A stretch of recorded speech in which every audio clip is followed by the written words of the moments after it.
Vous avez vos questions. Ouais. Donc Monsieur Soralnon fait un sujet sur Dieudonné. Dieudonné Mbala Mbala. Oui. D'accord. Donc Dieudonné Mbala. Vous le connaissez, comment vous le connaissez la première fois que vous le rencontrez On s'est connus parce que j'avais écrit un texte sur lui dans mon abécédaire de la bêtise ambiante qui date de 2002, je crois, où je l'avais critiqué à l'époque en disant qu'il pratiquait un antiracisme assez primaire en s'attaquant au racisme des Français, alors que le fait qu'il soit un des comiques préférés des Français populaires dans un pays comme la France, alors qu'il était d'origine camerounaise, prouvait que les Français n'étaient pas très racistes, puisque sinon il ne serait pas une vedette en France. Et en fait, ce texte l'avait interpellé, il avait voulu me rencontrer. Et on s'est rencontrés. C'était à quelle époque? C'est en 2003, je crois, en 2003. Et on s'est rencontrés, on a discuté, on s'est assez bien entendu, parce qu'il a admis effectivement que... Je pense qu'il avait quand même déjà des doutes sur l'antiracisme institutionnel, SOS Racisme, etc. C'est ce qu'il m'a dit à l'époque. Il s'était déjà un petit peu frité avec Julien Drey. Et en fait, on a discuté, et la discussion lui a semblé intéressante. Et puis, voilà, ça s'est terminé là. Et ensuite, si je vous raconte la suite de l'histoire, c'est qu'il y a eu l'histoire de son sketch chez Fogiel, là, qui doit dater de 2003 peut-être. Et à un moment donné, on cherchait dans les médias des gens pour défendre Dieudonné par rapport à la déferlante qu'il a pris dans la gueule à partir du lendemain. Déferlante qui n'avait rien à voir d'ailleurs avec une indignation populaire, puisque quand on a l'honnêteté de revisionner l'émission, personne ne s'est offusqué de ce qu'il disait sur le plateau, c'est visible. Voilà.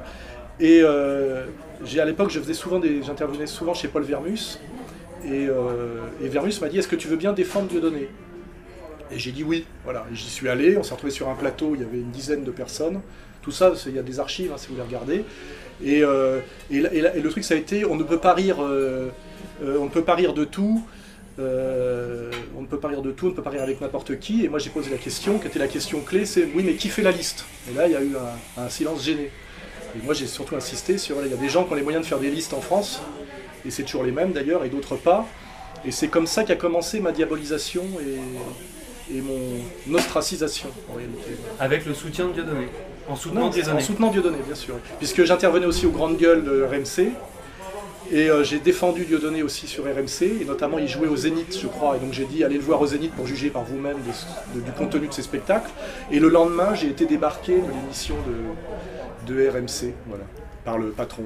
Pareil, vous pourrez retrouver son nom, moi j'ai oublié, mais je crois qu'il était membre de la communauté organisée. Voilà. Du coup, à ce moment-là, vous devenez amis, vous contactez. À ce moment-là, comme je suis diabolisé et boycotté aussi comme lui, fatalement, ça crée une solidarité, quoi. Donc je prends l'habitude de le défendre parce que j'estime que c'est totalement délirant. Surtout à un certain moment, il y a une chronique de Bernard-Henri Lévy dans Le Point qui en fait le fils naturel de Le Pen et peut-être même d'Hitler après. Donc à partir de ce moment-là, je trouve tellement scandaleux qu'un antiraciste qui avait mené un combat permanent contre le Front National, dès lors où il applique son antiracisme à Israël, se fasse massacrer, non pas comme antisioniste d'ailleurs, mais comme raciste, néofasciste, etc. Et je détricote, je dirais, j'analyse en tant que journaliste sociologue, l'espèce de machine qui s'est mise en branle contre lui. Et je dis c'est bien la preuve qu'il y a un problème en France, mais le problème c'est pas Dieudonné ou le racisme, c'est la toute-puissance de la communauté juive organisée qu'à l'époque on appelle communauté sioniste, parce que c'est comme ça c'est le marqueur en fait pour la déterminer, c'est qu'elle fait passer les intérêts d'Israël avant les intérêts de la France, et qui est dans une logique très proche de la logique du Likoud, quoi. Et j'ai dit c'est ça le problème. Et en fait, on m'a conseillé de ne pas trop répéter cette analyse, que ça me vaudrait des ennuis, et tous mes ennuis en fait sont venus de là, du fait que j'ai continué à répéter cette analyse qui me semblait juste et fondée, et c'est pour ça que j'ai eu tous mes ennuis. Mais alors du coup, ma question de départ c'était, à partir de ce moment-là, vous devenez amis, vous commencez à travailler ensemble, vous vous voyez régulièrement, ça vous rapproche? On n'a jamais été amis, ni on a travaillé ensemble, on échange, on échange et on se soutient, je dirais, à des moments précis. Mais il n'y a pas de fusion. Dieudonné ne touche pas tout à fait les mêmes gens que moi, contrairement à ce qu'on pourrait croire. C'est un comique, moi je ne suis pas tout à fait un comique. C'est un type qui vient de l'antiracisme, du mondialisme, on va dire de la gauche libertaire en réalité. Alors que moi je viens de la gauche plutôt marxiste-léniniste au départ, et je me suis rapproché du nationalisme. Donc en fait, on n'a pas tout à fait la même vision du monde et les mêmes clients. Par contre, on est persécuté par les mêmes. Voilà, c'est ça l'idée. Et à un moment donné, en plus, il y a quelque chose d'assez élégant, c'est qu'un Français de souche et qu'un Français de branche se soutiennent contre une violence commune, puisque finalement la France Black Blamber, c'est nous. C'est moi, Dieudonné et d'autres, Salim Laïbi, Kamel Béchik. Et c'est ça, je pense, qui gêne le pouvoir, entre guillemets. Parce que maintenant, vous avez vu qu'on est passé à une déclaration de guerre par le ministre de l'Intérieur. Hein. C'est Manuel Valls qui nous déclare la guerre, entre autres. Donc on est dans une solidarité, je dirais, taquine. Et c'est vrai que de temps en temps, on se montre ensemble, mais en fait, moi, je fais égalité-réconciliation, lui, il fait la main d'or et ses spectacles. Et nous n'avons pas fusionné, hein, voilà ce que, comme je vous le dis. Est-ce que vous allez voir ces spectacles et qu'est-ce que vous en pensez? Est-ce qu'il vous fait rire? Est-ce que vous le trouvez drôle? Alors, je vais voir tous ces spectacles, bien évidemment, depuis 2004, je crois. Et il me paraît évident et certain que c'est le comique le plus drôle de France, le plus talentueux, et que c'est même le seul comique tout court, parce que c'est le seul qui ose aborder les sujets sur lesquels on peut faire produire un rire grinçant. Aujourd'hui, les bedos sont devenus complètement consensuels, Desproges est mort. Je pense que Coluche aujourd'hui serait sur la même ligne que Dieudonné s'il avait vécu, c'est mon avis.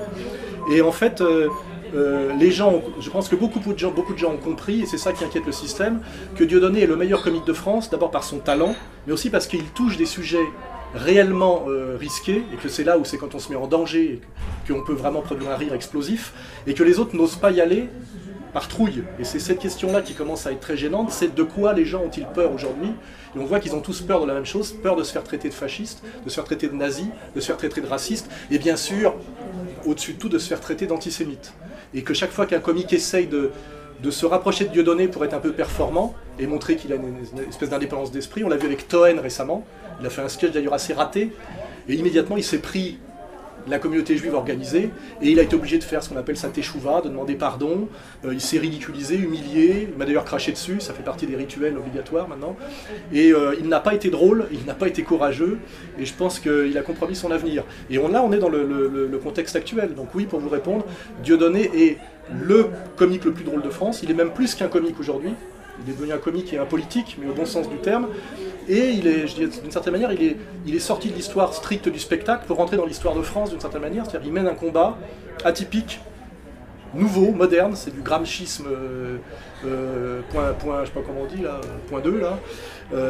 Et ça sera, je pense que les historiens étudieront la séquence, la séquence Dieudonné-Soral comme quelque chose de très intéressant d'un point de vue de la politique et de l'invention d'une autre façon de faire de la politique. De ce point de vue-là, c'est vrai qu'on se rejoint, lui et moi. On fait de la politique différemment. Bah justement, c'était ma question suivante. Oui. Bah voilà, ces spectacles, c'est pas, enfin, ça dépasse le cadre du spectacle, comme on vient de dire. Est-ce qu'aujourd'hui, c'est un peu aussi un homme politique? Comme je viens de vous le dire, c'est une manière différente de faire de la politique, mais un vrai comique fait toujours de la politique. Coluche, quelques temps avant sa mort, commençait à faire de plus en plus du comique sérieux, c'est-à-dire du comique sur des sujets qui ne sont pas de la gaudriole ou des sujets convenus, et il commençait à se mettre un peu plus en danger, Coluche. Et d'ailleurs, il est mort. Hein. On ne va pas épiloguer là-dessus, mais je pense que si Coluche avait continué, à un moment donné, on veut se renouveler, les comiques vont toujours vers le sérieux. Ça peut les rendre ridicules comme Bedos quand ils n'ont ni le courage ni le niveau, parce qu'ils finissent par traiter Marine Le Pen de Hitler, ce qui est quand même ridicule. Mais de toute façon, la tentation du comique, qui au début est là pour faire rire, c'est un animateur de noces et banquets, en période télévisuelle, et puis en général, il commence très jeune, donc avec très peu de culture politique, et puis quand il avance dans la vie, il commence à amener des sujets plus sérieux. Desproges était le meilleur exemple. Desproges prenait beaucoup de risques sur ces sujets. Quand vous voyez qu'il ose commencer les spectacles par il paraît que des juifs se sont glissés dans la salle, des choses comme ça. Enfin, aujourd'hui, ça serait même inconcevable. Et Dieudonné est un vrai comique. Là, ça renvoie à Molière. Pour être un vrai comique, il faut attaquer un peu le pouvoir et prendre des risques par rapport à lui. Et quelque part, il y a une continuité entre Molière, son talent par rapport à l'époque et ses ennuis, et Dieudonné, qui a été aussi le comique préféré du système à l'époque. Il était le comique de l'année, avec le prix du meilleur comique de l'année, etc. On voit quand on regarde les vidéos, les gens qui viennent dans sa loge après ses spectacles, à l'époque de Cocorico, je crois, comme ça, où il y a tout le show business, et même toute la politique de gauche qui vient le féliciter comme le comique le plus drôle, le plus courageux. Puis on voit à un moment donné, quand il continue dans sa logique antiraciste, finalement, à pointer du doigt le racisme israélien contemporain, que là, le système lui saute à la gorge, exactement comme Molière à un moment donné qui est en disgrâce, qui est obligé de prendre la tangente, et l'exceptionnalité de Dieudonné, c'est qu'au lieu de se soumettre, de demander pardon et de s'écraser, comme l'a fait un Bigard, mais qui du coup a disparu, Bigard a disparu en réalité, Dieudonné ne s'est pas soumis. Il a fait un spectacle inouï qui s'appelle Mes excuses. Il commence par pardon au peuple élu, etc. Et ça, c'est quelque chose d'inouï, effectivement, qui demande un très très grand courage, et aussi un très grand talent, parce qu'il n'est jamais tombé dans l'aigreur, la haine, il est toujours resté très drôle, et en réalité toujours resté très, moralement très juste. Hein. Il n'est jamais en réalité tombé dans ce qu'on appelle l'antisémitisme, c'est pas vrai. Il a toujours critiqué les communautarismes dans leur ensemble, il s'est moqué aussi bien des musulmans, que des catholiques, que des profs, que même des Africains, des Antillais, des Africains d'Afrique. Il fait tout le boulot, mais la seule communauté qui lui interdit de rire et de la critiquer, c'est la communauté juive organisée. Parce qu'elle en a les moyens, et qu'elle a cette espèce de raideur par rapport à la critique. Elle ne supporte pas la critique. Toutes les autres communautés, y compris les musulmans, qu'on montre comme soi-disant très durs à la critique, quand c'est Charlie Hebdo, je le comprends, parce que c'est de l'injure pure et de la provocation, mais Dieudonné est allé très loin dans son humour sur les musulmans, et les musulmans ne lui ont jamais reproché. Et c'est quand même, pour moi, ça c'est la réalité, c'est le constat. Voilà. Malheureusement, ce constat, c'est ce que vous devriez faire, vous, les médias, et il s'est passé quelque chose qui fait que, sur le sujet Dieudonné, les médias sont passés dans la propagande de guerre au service du CRIF, hein, je dirais comme ça, et c'est d'ailleurs très intéressant parce que, petit à petit, c'est les médias qui se disqualifient. Ils n'arrivent pas à disqualifier Dieudonné, c'est eux qui se grillent, et qui perdent de l'audience de plus en plus. Et vous verrez là, Je suis prophète, Canal+ a osé attaquer frontalement Dieudonné. Les jeunes pensent que Canal+ est une télé branchée, humoristique et transgressive. Ils vont perdre énormément d'audience à s'en être pris à Dieudonné. Je vous en mets mon billet. Hein. À quoi est dû, selon vous, le succès actuel de Dieudonné? Parce qu'il dit la vérité. Il y a en France une dérive totalitaire aujourd'hui qui, au nom au départ de la lutte contre le fascisme, un fascisme sans fascisme, au nom de l'antiracisme et de la défense des minorités, est devenue une dictature du politiquement correct, instrumentalisée par ce que j'appelle la communauté juive organisée, et qui n'est pas les juifs du quotidien, c'est-à-dire par le CRIF, dans les intérêts exclusifs d'Israël, vous voyez. Et comme Israël est le dernier état d'apartheid du monde, ça tombe bien, on peut en parler, puisque là je vois qu'on commémore Nelson Mandela, et personne n'a jamais osé dire que le boycott de l'Afrique du Sud s'est fait pour des raisons exactement similaires à ce qui devrait se faire pour Israël. Or aujourd'hui, la justice française condamne les gens qui essayent de boycotter Israël, alors qu'à l'époque, il était interdit de soutenir l'Afrique du Sud. Et on est dans un dysfonctionnement total sur le plan des valeurs républicaines, démocratiques, à cause de la très grande influence du lobby sioniste sur la France. Et quand je dis lobby sioniste, j'appelle ça le lobby de la communauté juive organisée, qui se détermine par son sionisme inconditionnel, et pas un sionisme likoudzik, non, je veux dire un sionisme des kibbutz des années 70, qui est un sionisme d'extrême droite. Et ce qui est insupportable, c'est que les mêmes personnes qui critiquent le Front National de Marine Le Pen, qui serait à gauche de Clémenceau aujourd'hui en politique, sont des soutiens inconditionnels d'Israël, qui est l'extrême droite de l'extrême droite mondiale. Hein. Les yeux dans les yeux, personne ne peut le nier. Et ce dysfonctionnement total commence à être compris par les masses. D'abord parce que ça se voit, et puis parce que Dieudonné, des gens comme moi, le montreront. Donc on a énormément d'ennuis parce qu'on le montre, mais en même temps énormément d'adhésion populaire, et on sent un effet de panique. Et un effet de panique qui fait qu'aujourd'hui vous venez m'interviewer, alors que je suis boycotté par les médias les médias officiels depuis 2005 à peu près, 2004-2005. La preuve que non, je suis là pour vous interviewer. Oui, mais vous êtes là parce qu'il faut gérer le problème. C'est pas vous n'avez pas décidé. Moi, je gère pas le problème. Je vois que cette personne a du succès, que personne n'en parle. Du coup, je vous pose des questions. Vous n'êtes pas autonome. Vous travaillez pour un média qui s'appelle BFM, qui n'est pas tout à fait un média libertaire, ni sur ma ligne. Je viens pas défendre quoi que ce soit. Je vois qu'une personne a du succès, qu'on n'en parle pas. Votre direction vous donne le droit de venir m'interviewer, alors qu'avant, le mot d'ordre était rien sur Soral. Je suis journaliste professionnel depuis bien avant vous. J'avais ma carte de presse pendant des années, à partir je crois, 1990. Je sais comment ça marche. Aujourd'hui, on vous a autorisé à venir m'interviewer. L'année dernière, si vous avez dit on va interviewer Soral, c'est non, rien sur Soral, il n'existe plus. Or aujourd'hui, cette stratégie de Dieudonné n'existe plus. Rappelez-vous, le texte de BHL, c'était il n'y aura plus personne au spectacle de Dieudonné. Dieudonné ne fait plus rire personne. Ce qu'a encore répété Manuel Valls la semaine dernière. Ce qui est une diffamation et un mensonge éhonté. Dieudonné est le plus gros marchand de billets de spectacles vivants de France. Moi, je fais best-seller sur best-seller. Je vends 6 fois plus de livres que Bernard-Henri Lévy, depuis déjà au moins 4 ou 5 livres.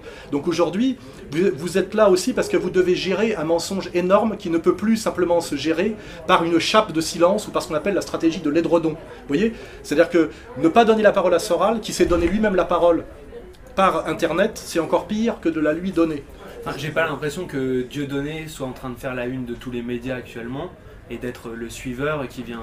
Non, non, il il est fait pas la une du Parisien tous les matins, vous voyez pas un sujet il est en permanence, il est en permanence dans les médias, Dieudonné, en permanence, en permanence. Je veux dire, quand un ministre de l'Intérieur commence son discours en disant il faut sauver la République en se battant contre ce qui la menace, et il dit Dieudonné et Soral, dans des discours, quand on organise des espèces de cérémonies PS de lutte contre le racisme, où défilent à la barre des gens qui m'attaquent comme Fourest au théâtre du Rond-Point, alors que je suis un marginal qui fait des vidéos sur un canapé Ikea sur Internet, c'est que c'est la République qui se pose le problème de dissidents qui commencent à les gêner. Ça ressemble beaucoup à la période de l'URSS sous Brejnev, où à un moment donné, les dissidents qu'on avait envoyés au goulag, enfin métaphoriquement en hôpital psychiatrique, on n'arrivait plus à gérer le problème par le silence et la violence et la menace, parce que j'ai eu droit à tout ça, hein, vous le savez, agression physique, contrôle fiscal, procès, boycott, et ça ne suffit plus. Donc les médias dominants, vous n'êtes pas le seul, là, j'ai une demande de complément d'enquête, ce qui est assez ironique, pour une interview.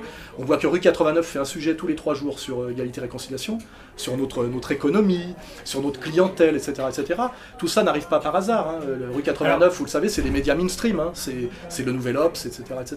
Qu'est-ce qui dérange selon vous dans ce succès dans le fait que voilà, les vidéos de Dieudonné soient extrêmement regardées. 3 millions les vidéos de Dieudonné. Moi je fais 200 000 sur des vidéos très techniques, très longues, très intellectuelles entre guillemets. Ce succès de Dieudonné, pour revenir à lui en quoi il dérange? Il dérange parce que Dieudonné produit une critique radicale des dysfonctionnements du système qui est vraie et qui de plus en plus par son talent est comprise comme vraie par des gens de plus en plus importants. Quand ça touche que des marginaux ou une petite élite, le système ne s'en inquiète pas, mais là il y a un effet de masse, notamment la quenelle. La quenelle, quand on voit des gendarmes, des pompiers, des militaires, des étudiants, le petit peuple faire des quenelles à tout va, et que cette quenelle est un geste d'insoumission aux gens qui ont voulu soumettre Dieudonné, le pouvoir s'inquiète, parce qu'il y a quelque chose qui ressemble aussi au bonnet rouge sur le plan syndical, c'est-à-dire quelque chose de pré-insurrectionnel, mais pas de manière violente en plus, par l'ironie, par le comique, par la dérision, ce qui est une dissidence d'une nouvelle forme. Et je suis fier que les Français, qui ont toujours été des novateurs en politique depuis la Révolution française, aient inventé cette forme moderne de dissidence et d'insoumission, qui est la dissidence Dieudonné, c'est-à-dire par l'humour, la moquerie, et pas par la violence, la haine, etc. De ce point de vue-là, les gauchistes sont des ringards totaux. Ils sont encore sur l'antifascisme, comme si Hitler voulait renvers la Pologne, en nous faisant croire que... Imaginez le raccourci aujourd'hui du pouvoir, c'est dire Dieudonné, c'est Hitler. Comme si Dieudonné voulait réenvahir la Pologne et réduire Stalingrad en cendres. Quand on en arrive à ce genre de propagande stupide, on se ridiculise. Et aujourd'hui, c'est que la stratégie du pouvoir est ridicule. Et les gens, je pense que le prince a horreur que le peuple ricane. Vous voyez, c'est insupportable pour lui. Il préfère à la limite être insulté d'une certaine manière ou diffamé. Et aujourd'hui, c'est à ça qu'on en est. On fait rire sur le dos du pouvoir. Voilà. Et ça, je pense que c'est très inquiétant parce que les professionnels de la communication du système n'ont jamais géré ce genre de problème. Ils savent gérer, ils savaient gérer Jean-Marie Le Pen, qui avait déjà une dimension comique, mais qui était moins prononcée. Et Diodo, ils savent pas, ils sont en panique. Alors ils essayent de faire du contre-comique ridicule, en ayant fabriqué du Eboué, du rions tous contre le racisme, mais il n'y a pas de talent, ça fait rire personne. C'est l'équivalent du prix Jdanov à la période de l'URSS. Et effectivement, ils ont un gros problème avec un diseur de vérité qui est Dieudonné, parce que je ne vais pas parler de moi là, qui en plus dit des vérités par un moyen nouveau qui est la dérision, la drôlerie. Et le pouvoir est effectivement très perturbé par ce succès massif, de masse, parce que la réalité est là. Vous parliez de Coluche, des proches. Dieudonné, dans ses spectacles, il est quand même énormément question d'Israël, des Juifs, de la Shoah. Est-ce que c'est son fond de commerce? Est-ce que c'est idéologique? Est-ce que... on en parle beaucoup plus que d'autres thèmes. Vous dites qu'il se moque de tous les racismes. C'est pas vrai. Son dernier spectacle, on a été le voir, son dernier spectacle, Le Mur, il en est plus question que d'autres racismes. Déjà, il faut nous expliquer que l'antisionisme est du racisme. Moi, je pense que c'est de l'antiracisme, et c'est là où les gens ne sont pas totalement idiots. C'est le pays de Descartes, la France. Quand quelqu'un dit « nous sommes le peuple élu », cette terre est la nôtre parce qu'elle nous a été promise dans un livre qu'on a écrit nous-mêmes il y a 2000 ans et qu'on chasse des pauvres Palestiniens, quand on fait plomb durci, parce que c'est, excusez-moi, plomb durci, c'est tuer au phosphore blanc des enfants et des femmes dans un énorme ghetto qui est le plus grand ghetto du monde qui s'appelle la bande de Gaza, sous Coluche et sous des proches, on n'en était pas arrivé à cette radicalité d'extrême droite de l'État sioniste. Il y avait encore une gauche israélienne, il y avait encore une ambiguïté sur les accords, on n'avait pas encore assassiné, comment il s'appelle, Rabin. Vous voyez, c'est que l'évolution de Dieudonné correspond exactement en parallèle à l'évolution de l'État d'Israël, qui est devenu l'État d'extrême droite absolu. Et ça veut dire que c'est la préoccupation principale aujourd'hui pour un politique ou pour un humoriste? Eh ben, il y a deux choses. Le problème du sionisme, c'est la façon dont finalement le lobby sioniste français a la haute main sur la politique française et les médias français et donne des ordres, sanctionne et punit en fonction de l'alignement sur la politique israélienne ou pas. On vient d'avoir un président de la République de gauche, socialiste, qui est allé se prosterner devant Netanyahou. C'est pas se prosterner devant la gauche israélienne, devant Shlomo Sand. Netanyahou, c'est l'extrême droite de l'extrême droite. Vous voyez? Donc il y a un vrai problème. Et un comique traite les problèmes. Or aujourd'hui, le problème, c'est pas l'antisémitisme en France. C'est la toute-puissance du lobby sioniste sur la France, sur la politique et les médias. Aujourd'hui, c'est le problème numéro 1 aujourd'hui.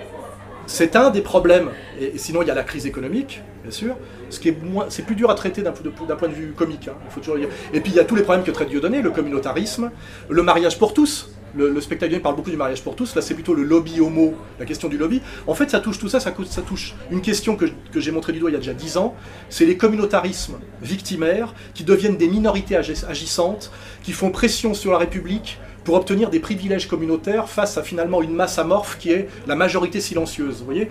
Or la réalité c'est qu'on nous fait croire qu'il y a des minorités en danger en France menacées par la majorité, qui aurait tendance d'ailleurs à voter de plus en plus Front National, alors qu'en fait il y a une majorité silencieuse qui subit une énorme pression par le chômage, par la fiscalité, hein, par le système, et qui subit en plus une agression symbolique permanente de minorités agissantes qui, au nom des droits des homos, des droits des juifs, des droits des musulmans, arrêtent pas de faire dysfonctionner la République, qui normalement est une et indivisible, hein, et met à mal l'universalisme républicain.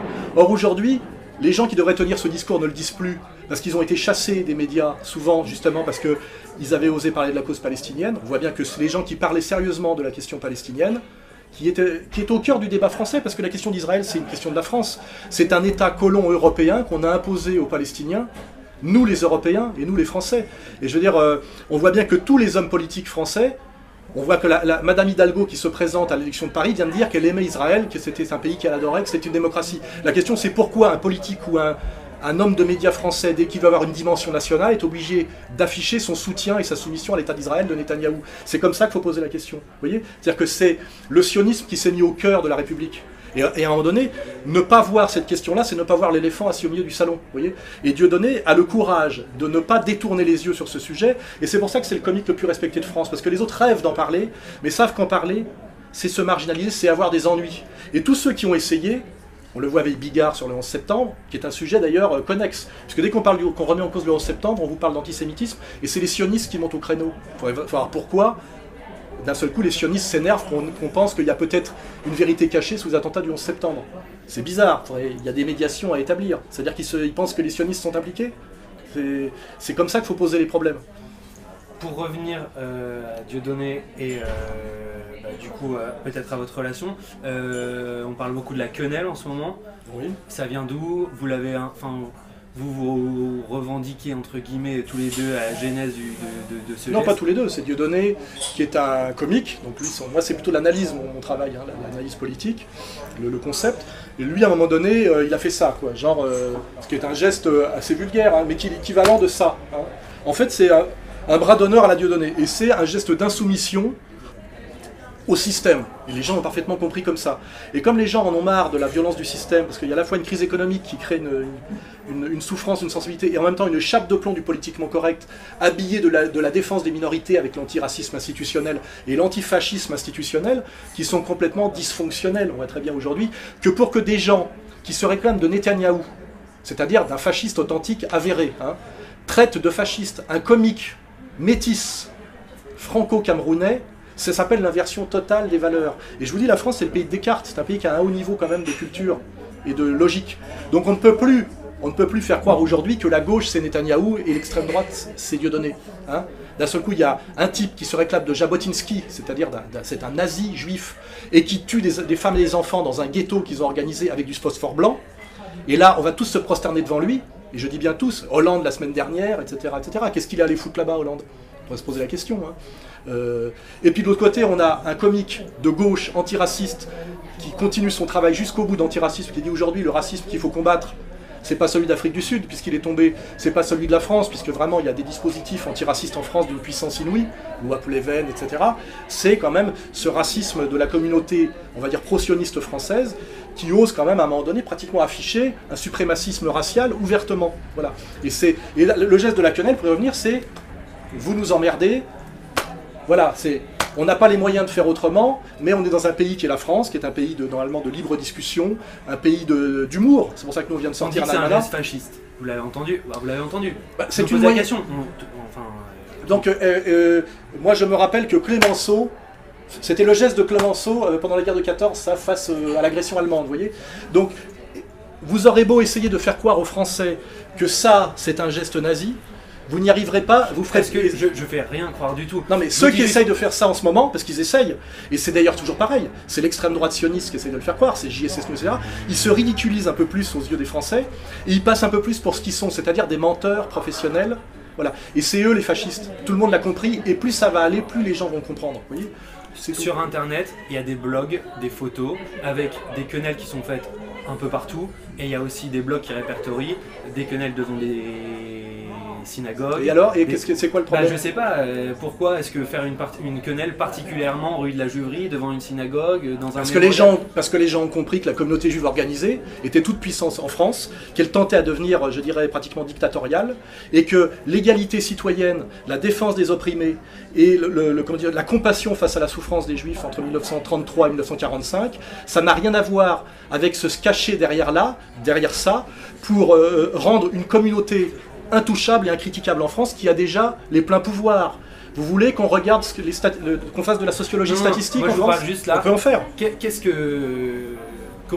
Quel est le message de faire le message, vous en avez fait une, il y a une photo là qui circule au mémorial à Berlin. À Berlin, exactement. Oui. Quel est le message? Comment vous décririez en le message, c'est vous commencez à nous faire chier, vous, la toute-puissance communauté juive organisée, dite communauté sioniste, à vous cacher derrière les morts de la Shoah, alors que les trois quarts n'a rien à voir avec cette histoire. Vous venez souvent d'Afrique du Nord, vous n'avez jamais été victime du nazisme, contrairement à nous, les Français qui ont subi 5 ans d'occupation, contrairement à moi, ma famille de résistants savoyards, et vous vous cachez derrière ça, en faisant de l'abus de morale et de l'abus de compassion, pour en fait justifier la politique israélienne que vous soutenez inconditionnellement, hein, ça c'est la ligne du CRIF, et aussi une domination sur la France d'une communauté organisée, qui se voit de plus en plus en politique et dans les médias, qui sont les sujets les plus visibles, où finalement nous avons une surreprésentation d'une communauté, qui est de plus en plus difficile à justifier, et quand on pose la question à Elisabeth Lévy, et qui dit mais s'il n'y a pas assez d'eux, il y a trop de qui? Et beaucoup de gens ont compris qu'effectivement il n'y avait pas assez d'eux dans les médias, effectivement, peut-être pas assez de noirs, peut-être pas assez de gens issus de la diversité, etc. Mais on a aussi remarqué qu'il y avait beaucoup trop d'eux. Et on a le droit de poser la question aujourd'hui. Et puis si on n'a pas le droit, on le prend, effectivement. Et la liste de Cohen me pose un problème, vous voyez?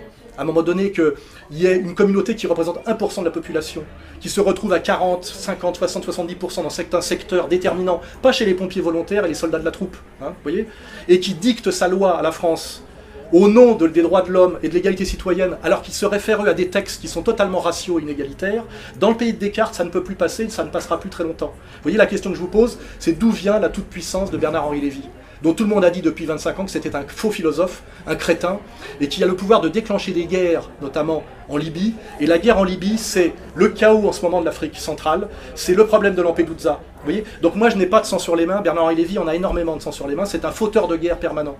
Or, si on prend Bernard-Henri Lévy et Jacques Attali aujourd'hui, un escroc revendiqué qui s'amuse dans des sketchs à parler de la vente du pantalon à une jambe aux crétins, chrétiens, christians, vous voulez, moi je le mets sur internet, donc si vous le faites pas, moi je fais le boulot. Et il fait ça avec la kippa sur la tête. Quand des gens incarnent les caricatures de l'antisémitisme, c'est-à-dire le juif fauteur de guerre et le juif escroc et usurier, il ne faut pas s'étonner de la remontée de l'antisémitisme, il faut bien sûr s'en inquiéter. Mais s'en inquiéter, c'est pas traiter Soral ou Dieudonné de nazi, c'est commencer à dire à une certaine communauté sioniste qu'elle est en train de mettre en France, en danger les juifs du quotidien, parce qu'elle en fait trop, comme disait le général de Gaulle, dans le côté sûr d'elle-même et dominatrice. Voilà, c'est tout. Encore une fois, on parlait de la crise économique, par exemple. Il y a très peu de quenelles devant les pôles emploi ou devant les ministères.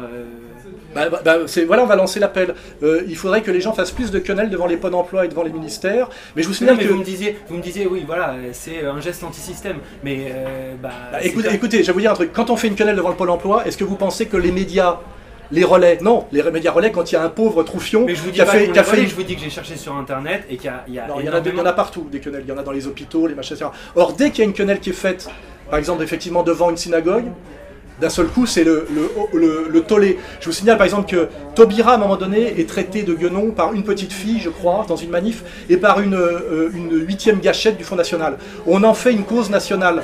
Quand le canard enchaîné met Dieudonné comme avec une tête de singe et un tout petit cerveau, quand un juif suisse dit c'est un nègre, les médias ne montent pas au créneau. Donc en réalité, c'est le système médiatique qui surexpose dès que ça touche à la question juive ou à la question sioniste. Et du coup, ça donne un climat très délétère. Parce que moi, j'ai parlé de tous les sujets dans ma vie. Hein. Vous regardez mes bouquins, j'ai beaucoup critiqué le communautarisme féministe, gay, la logique du capital, etc. Mais j'ai aussi traité effectivement la question du sionisme et de la communauté juive organisée. C'est là-dessus que me sont venus tous mes ennuis. Et simplement, je n'ai pas accepté de me taire. Vous me parlez pratiquement que de ça. C'est vous qui êtes venu pour ça. Ah bah pas du tout. Moi, Vous voulez qu'on parle d'art contemporain? Je suis un spécialiste de l'art contemporain. Si vous voulez, il y a beaucoup de quenelles dans les musées devant les monochromes. Non, parce que c'est pas un sujet passionnant, mais c'est aussi un sujet que j'ai traité sur l'escroquerie de l'art contemporain. Mais vous êtes envoyé par BFM pour me parler de Dieudonné, de la quenelle, et de toute façon, c'est la question. Et simplement, au lieu de botter en touche, comme Nolo, et de dire... je ne comprends pas de quoi vous me parlez, ou il n'y a pas de problème, ou effectivement le problème c'est la remontée de l'antisémitisme, ou la résurgence du nazisme en France. Il va bientôt réenvahir la Pologne, je ne peux pas dire ce genre de conneries, donc évidemment, je vais là où il y a problème, je dénoue un nœud. Voilà, donc je parle de ça parce qu'effectivement c'est ça qui pose problème. On a le droit de critiquer le capitalisme en France, on ne vous traite pas d'incitation à la haine sociale quand vous dites qu'il y a un problème avec la bourgeoisie dominante. Il n'y a pas ça. On a le droit de dire qu'on n'aime pas trop l'islam, que c'est une religion peut-être totalitaire. Moi c'est pas ce que je dis, mais on a le droit d'être islamophobe. Plein de gens l'ont décrété ouvertement aujourd'hui sans avoir de problème. Zemmour en fait son fonds de commerce, Finkielkraut aussi. Mais si vous dites aujourd'hui il y a un problème avec la toute-puissance communauté juive organisée qui fait passer les intérêts d'Israël avant les intérêts de la France, et Israël est aujourd'hui le dernier état d'apartheid en France, et c'est le plus vieux conflit du monde puisqu'il date depuis 67 ans, et c'est un conflit éminemment européen, puisque c'est nous qui avons imposé cette présence coloniale au cœur du monde arabe et du monde palestinien, et c'est une des causes de la déstabilisation du monde, hein, parce que ça a des conséquences qui vont bien au-delà de la question israélienne, on en a parlé. Et ben, quand je me mets à parler de ça, évidemment, je parle d'un sujet dont personne n'ose parler, et immédiatement derrière, j'ai les foudres de toute la communauté organisée, des médias, etc. Cohen qui reproche à Telly de m'inviter alors qu'il m'invite depuis 2 ans, Askolovitch qui monte au créneau, JSS News qui maintenant fait des listes de délation pour que les gens qui ont fait des quenelles perdent leur travail, y compris quand c'est des quenelles faites à l'hôpital ou chez les pompiers. C'est-à-dire que là, c'est des gens qui, d'Israël, écrivent à la police pour que le petit peuple de France perde son travail quand il affiche son insoumission. Vous imaginez l'effet dangereux que ça peut avoir sur le dentiste juif de Bondy ou du 9-3? Cette stratégie est catastrophique. Mais il ne faut pas dire que c'est de ma faute. Non, il faut bien montrer... comment dirais-je, la chaîne de responsabilité. Le vrai problème en France, c'est pas Alain Soral ou Dieudonné. C'est la toute-puissance inexplicable, inexpliquée de Bernard-Henri Lévy. Il va falloir à un moment donné aborder le problème, et j'espère que les juifs intelligents vont finir par le faire. Ça serait ce qu'ils auraient de mieux à faire, plutôt que de faire croire que ça c'est un signe nazi. Vous voyez? Parce que là, ils sont très très mal, ils gagneront pas ce combat-là. Ça fait d'ailleurs 10 ans que ce combat-là, ils le perdent face à Dieudonné. Depuis qu'ils ont déclaré la guerre contre Dieudonné, ils ne font que perdre. Hein. Dieudonné remplit les zéniths. Donc à un moment donné, qui montrent réellement qu'ils sont, comment dirais-je, un peuple supérieurement intelligent. Pour l'instant, ils ont, je dirais, au sens de leur élite, et de leurs élites. Je ne parle pas du juif du quotidien, hein. C'est comme quand je parle de la stratégie américaine, je ne parle pas du peuple américain. Quand je parle même de la stratégie israélienne, je ne parle pas du peuple israélien qui sans doute incarne toutes les diversités possibles. Moi je suis l'éditeur de Gilad Atzmon, il n'y a pas de problème. Quand on parle du problème de l'islam radical et d'Al-Qaïda, je ne montre pas du doigt le musulman du quotidien qui a travaillé toute sa vie chez Bouygues. Hein, vous voyez. Et c'est pareil, qu'on ne me fasse pas dire que je montre du doigt les juifs. Hein. Quand je dis les Américains, je parle du pouvoir américain, qui n'a rien à voir avec le peuple américain, et quand je parle de la communauté juive organisée, je parle du CRIF et de ses bras armés, dont la LICRA, etc. Jamais, jamais je ne fais l'amalgame avec le juif du quotidien. J'ai beaucoup de gens qui me rejoignent sur la critique de du lobby communautaire issu, je dirais, de la diversité juive, car eux, cette maladresse et cette violence les inquiètent. Rappelez-vous la phrase de De Gaulle. peuple sûr de lui-même et dominateur. Aujourd'hui, la LICRA l'enverrait au tribunal hein, et essaierait de le faire condamner. Quand on essaye de faire condamner De Gaulle, au nom de Netanyahou, on est très mal positionné pour donner des leçons de civisme et citoyenneté française. C'est un message que je lance là, hein. J'espère qu'il va être entendu. Et la solution, c'est pas de diaboliser Soral un peu plus. Je suis une star en France et vous le savez. Si vous voulez, on va se balader dans la rue tout à l'heure, toutes les 5 minutes, quelqu'un vient me serrer la main. Hein, et c'est pour ça que vous êtes là. Voilà. Dernière question, pour revenir sur Dieudonné, dernière. Est-ce que il y a une vraie conscience politique ou est-ce que c'est choqué parce que ça fait rire et qu'on rigole de tout et... Non, mais c'est une bonne question, je vais y répondre. Dieudonné touche des millions de gens, quand moi j'en touche quelques centaines de mille. Il y a chez Dieudonné la clientèle de Soral qui comprend le message politique de Dieudonné, qui est celui que je viens de vous le dire dans toute sa complexité et sa globalité. J'espère que vous aurez l'honnêteté de garder ça, et c'est pour ça qu'on contrefilme l'interview, comme ça nous on mettra l'interview complète. Comme ça les gens pourront voir ce que c'est que les médias mainstream et la manière dont ils manipulent. Mais alors par rapport à ma question... il y a donc les gens qui comprennent exactement tout ce que veut dire Dieudonné, et c'est sans doute la même clientèle que la mienne, c'est 300 000 personnes on va dire, et puis des gens que ça amuse, et puis des gens qui comprennent inconsciemment, je dirais sans reconnaître le concept que Dieudonné est un diseur de vérité et que c'est un mec bien, un mec gentil, un mec sympathique, parce que c'est vrai, ça respire de sa personnalité, et donc il y a de tout. Il y a la quenelle farce et attrape, la quenelle noce et banquet, et puis il y a la quenelle ultra politique, qui est la mienne, vous voyez. D'ailleurs moi je vous signale que je viens de lancer un nouveau label justement qui est Bras d'honneur, vous voyez. Parce que comme j'en ai marre qu'on puisse dire que c'est un signe nazi et que je voudrais pas faire peur à des juifs honnêtes qui pensent réellement que je ferais ça par désir de résurgence du nazisme, c'est pas, je suis français moi, je suis pas allemand, faut qu'ils comprennent. J'ai été victime du nazisme et quand vous lisez Mein Kampf, le projet était hostile pour les Français. Hitler nous prenait pour des dégénérés, hein. On faisait pas partie du peuple élu, enfin je veux dire de la race des seigneurs, hein. On faisait partie nous ni du peuple élu ni de la race des seigneurs. Donc on a intérêt ni dans un camp ni dans l'autre. Donc maintenant je relance ce geste-là. Et ce geste-là ça veut dire vous commencez à nous faire chier, on vous emmerde, mais c'est pas nos passaran ou je sais pas la violence antifasciste institutionnelle des petits mecs d'extrême droite qui sont des casseurs de gueule. Nous, on n'a pas de casseurs de gueule chez nous, vous voyez. On se moque de vous. L'idée c'est on vous emmerde et on vous ridiculise. Voilà. Et on fera jamais plus. Donc la quenelle c'est fini, c'est le Bras d'honneur maintenant. Non, la quenelle c'est Dieudonné, puisqu'il vient de déposer la marque, vous le savez. C'est son business, on va dire aussi. Et Soral, évidemment. Il fait ça parce que ça, c'est pour lever l'ambiguïté, justement, je réponds à votre question. Si ça, vous pensez qu'il puisse y avoir une petite connotation nazie parce qu'il y aurait le bras tendu, même s'il est tendu vers le bas, comme je veux surtout pas qu'on puisse penser ça, et je veux surtout pas que des gens qui croiraient que c'est ça puissent se réclamer de moi, je fais ça, vous voyez. Ça, c'est le geste de Clémenceau dans les tranchées, vous voyez. Et ça, c'est très français, tout le monde sait ce que c'est, vous voyez. Voilà. C'est l'équivalent, sans ambiguïté. Très bien. On peut finir là-dessus. Merci à vous. Merci.